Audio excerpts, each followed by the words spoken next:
नमस्कार दोस्तों।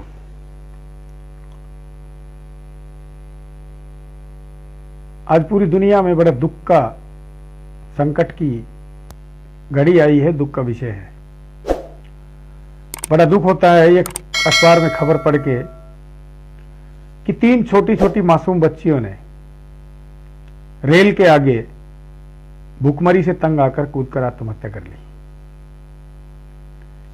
2 छोटे छोटे बच्चे 3 दिन के भूख से बिलखते हुए पड़ोसियों के घर जाके कहते हैं कि हमारे घर में खाने के लिए कुछ नहीं है और हमारे माता पिता ने फांसी से लटक के आत्महत्या कर ली।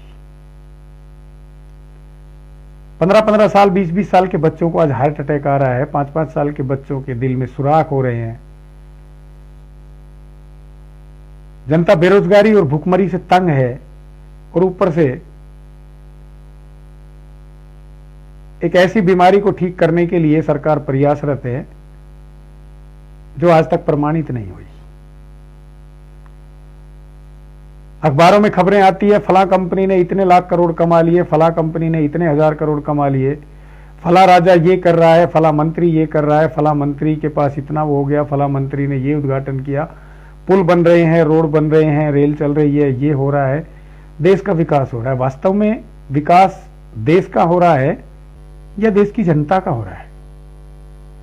गरीबी का सूचकांक दिन ब दिन बढ़ रहा है, महंगाई दिन ब दिन कमर तोड़ रही है, तो आखिर ये बखान किया क्यों जा रहा है? इसका मुख्य आधार क्या है? और आखिर सरकारों की, व्यापारियों की इतनी हिम्मत कैसे हो गई कि वो ये सब इतनी बेशर्मी से कर भी रहे हैं और निरंकुश भी हैं? एक तरफ भारत को अखंड करने की बातें की जा रही है और दूसरी तरफ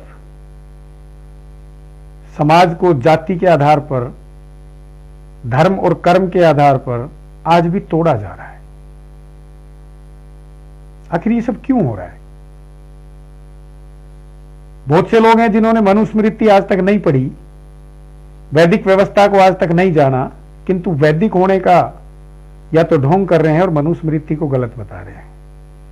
आखिर कौन लोग हैं जो संविधान को इस देश का कानून और इस देश के विकास का मापदंड, आधार बता रहे हैं? क्यों बता रहे हैं? आखिर क्यों यथार्थ में समस्याओं का अंबार लगा हुआ है, किंतु उन समस्याओं को यथार्थ के आधार पर ठीक करने का विचार करने की अपेक्षा क्यों हमें यह बताया जा रहा है कि तप करो, जप करो, समाधि में बैठो, मोक्ष को प्राप्त करो? आखिर कौन लोग हैं और क्यों कर रहे हैं? तो आज की जो वीडियो का मुख्य विषय है वो विषय है कि मनुस्मृति क्या कहती है, जिसका समाज पर, जनता पर, राज्य पर, प्रकृति पर क्या प्रभाव पड़ता है, और संविधान व्यवस्था क्या कहती है।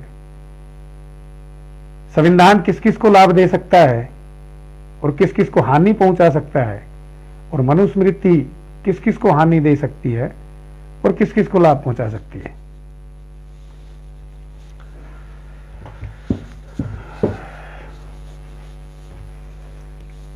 सभी बुद्धिमानों को और कर्मठ लोगों को मेरा आशीर्वाद है।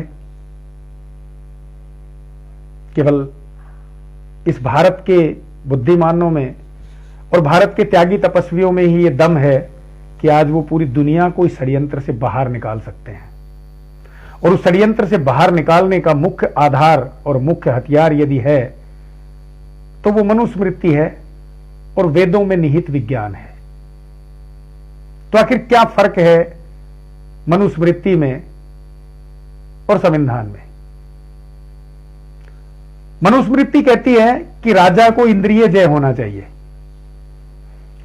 राजा को अपनी इंद्रियों पर विजय प्राप्त करके रखनी चाहिए,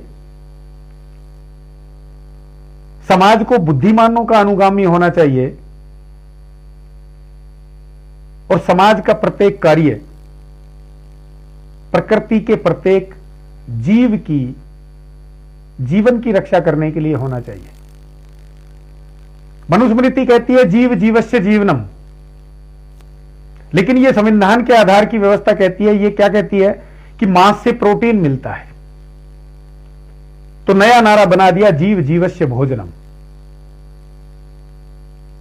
यही समस्या का मुख्य आधार है। मनुस्मृति कहती है जैसा राजा वैसी प्रजा। राजा जिस राजदंड के आधार पर प्रजा के बीच में जो नियम कानून स्थापित करेगा, जो व्यवस्थाएं बनाएगा, उन्हीं व्यवस्थाओं के आधार पर समाज की उन्नति या समाज की समृद्धि का आधार तय होगा। समाज उत्कर्ष करेगा या समाज गर्त में जाएगा। किंतु संविधान क्या कहता है? पूरे संविधान में राजा क्या करेगा, कंपनियां क्या करेगी, इसके लिए कोई भी पैमाना नहीं है, कोई अंकुश नहीं है, कोई बाध्यता नहीं है। जनता क्या करेगी यह बाध्यता है और क्या नहीं करेगी यह बाध्यता है। मनुस्मृति कहती है मनुर्भाव, यानी मनुष्य बनिए। मनुष्य का अर्थ क्या है? प्रत्येक जीवों को पालने के बाद अपना पालन पोषण करे। इसलिए चिड़ियों को दाना डालने की परंपरा थी, चींटियों को आटा डालने की परंपरा थी, गाय को पहले भोजन कराते थे, उसके बाद स्वयं भोजन करते थे। समाज में शारीरिक रूप से विकलांग और अक्षम लोगों की सबसे पहले सहायता की जाती थी और उन्हें यथासंभव काम दिया जाता था। मनुस्मृति के आधार पर समाज का सर्वश्रेष्ठ व्यक्ति विद्वान और ऋषि होता था। और ऋषि किसको कहा जाता था? जब तक पूरा समाज भोजन ना कर ले, जब तक पूरे समाज को अपनी आवश्यकता पूरी करने का ज्ञान ना हो, तब तक ऋषि को चैन नहीं आना चाहिए। ऋषि के नीचे दूसरा चरण था राजा, और राजा का उत्तरदायित्व क्या था कि जब तक प्रत्येक हाथ में काम ना हो तब तक राजा का राजा रहने का कोई औचित्य नहीं है। ऋषि समाज को काम देने का काम करते थे, काम करने का ज्ञान देने का काम करते थे, विद्या देते थे, और राजा उस विद्या के आधार पर समाज को स्वावलंबी बनाने के लिए उनके लिए काम तय करता था। जो समाज के विद्वान काम तय करने की दिशा में कार्य करते थे वो उनको प्रोटेक्ट करता था और गुंडों को दंड देने का कार्य करता था। किंतु आज जनता से सारा काम छीनकर कंपनियों को दे दिया गया, और जितने भी आज के दिन में गेरुए वस्त्र पहन के, लाल वस्त्र पहन के, पीले वस्त्र पहन के साधु होने का ढोंग कर रहे हैं, वो सारे के सारे इन कंपनियों से चंदा ले रहे हैं। ट्रस्ट बने हुए हैं जिसमें मोटा पैसा आता है, और वो सिर्फ एक ही काम कर रहे हैं कि जो कुछ हो रहा है सब ईश्वर कर रहा है, अल्लाह कर रहा है, गॉड कर रहा है, खुदा कर रहा है। मनुस्मृति कहती है कि किसी भी व्यक्ति को बीमार होना ही नहीं चाहिए। समाज में ऐसी व्यवस्था हो कि किसी भी प्रकार की हानि करने वाला कोई भी तत्व, कोई भी जीव और कोई भी मनुष्य निरंकुश ना घूम पाए, समाज को, प्रकृति को कोई हानि ही नहीं पहुंचाए। संविधान क्या कहता है? एलोपैथी से इलाज होगा। वो एलोपैथी जिसमें जितनी भी दवाइयां आज तक बनी, ज्यादा से ज्यादा 5 से 7 साल में वो भयंकर रूप से स्वास्थ्य को हानि पहुंचाने वाली करार देकर बंद कर दी गई। उसके बाद दूसरी दवाइयां आई, उनका बहुत प्रचार हुआ, उनको लोगों पर ट्राई किया गया, लोग मरते गए, बीमार और ज्यादा होते गए, शरीर के अंग खराब होते गए, और फिर 5-7 साल बाद उस दवाई को बंद कर दिया गया। लेकिन यह क्रम उस संविधान के आधार पर आज तक नहीं रुक रहा है। क्यों नहीं रुक रहा है? क्योंकि संविधान को आपका स्वास्थ्य चाहिए ही नहीं। इस संविधान आधारित व्यवस्था को केवल आपका परिश्रम चाहिए। आप परिश्रम करते रहिए, अपने माल को कम से कम कीमत में बेचते रहिए, उस रुपये को फिर बीमारी और कबाड़ा खरीदने में लगाते रहिए। मनुस्मृति के आधार पर किसी भी व्यक्ति के धनवान होने का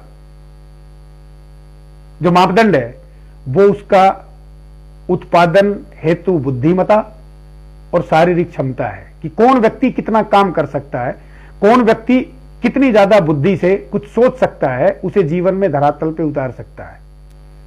किंतु संविधान के आधार पर जो आपके धनवान होने का मापदंड है वो ये है कि आप रोज कितना रुपया खर्च कर सकते हैं। तो भैया